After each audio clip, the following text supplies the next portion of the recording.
ठाणे शहराला पाणीपुरवठा करणाऱ्या पिसे बंधारा येथून टेमघर जलशुद्धीकरण केंद्राकडे पाणी वाहून आणणारी 1000 मिलीमीटर व्यासाची जलवाहिनी कल्याण फाटा येथील महानगर गॅसच्या कामामुळे नादुरुस्त झाली आहे। या कामासाठी किमान 4 दिवस लागण्याची शक्यता आहे।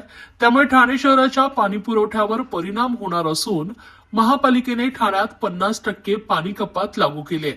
त्यामुळे संपूर्ण शहरात अनियमित पाणीपुरवठा होणार असून नागरिकांचे हाल होण्याची शक्यता आहे। काही दिवसांपूर्वी याच भागात जलवाहिनीमध्ये बिघाड झाला होता, त्यामुळे ठाण्यात 30% पाणी कपात लागू झाली होती। आता 50% पाणी कपातीचा निर्णय घेतल्याने पाणी टंचाई निर्माण होण्याची शक्यता आहे। ठाणे महापालिका क्षेत्राची लोकसंख्या 27 लाख इतकी आहे। शहरासाठी प्रतिदिन 621 दशलक्ष लिटर इतक्या पाण्याची गरज आहे, परंतु शहराला प्रत्यक्षात दररोज 585 दशलक्ष लिटर इतका पाणी पुरवठा होतोय।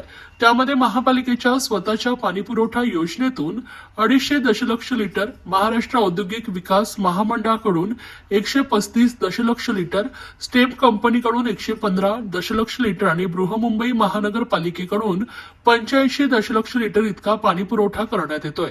असं असलं तरी वाढत्या लोकवस्तीमुळे शहरात पाणी टंचाईची समस्या निर्माण होत आहे।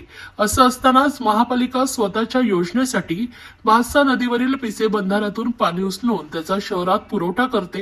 हा शहरातील सर्वात मोठा पाणी पुरवठ्याचा स्रोत मानला जातोय। ठाणे शहराला पाणी पुरवठा करणाऱ्या पिसे बंधाऱ्यातून टेमघर जलशुद्धीकरण केंद्राकडे पाणी वाहून आणणारी 1000 मिलीमीटर व्यासाची जलवाहिनी कल्याण फाटा येथे महानगर गॅसच्या कामामध्ये शनिवारी सकाळी नादुरुस्त झाली होती।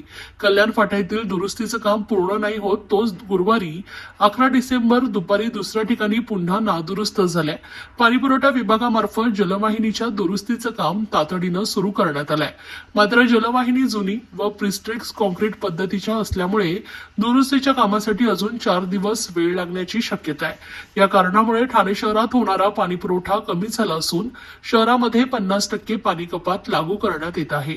शहरामध्ये पाणी वितरणाचा समतोल ठेवण्यासाठी 15 डिसेंबर पर्यंत प्रत्येक भागात दिवसातून 12 तास झोनिंग पद्धतीनं पाणी पुरवठा करण्यात येणार आहे। यामुळे नागरिकांना कमी प्रमाणात व अनियमित पाणी पुरवठा होईल अशी माहिती महापालिकेने दिली आहे। त्यामुळे पाणी जपून वापरा असं आवाहन देखील करण्यात आलं आहे।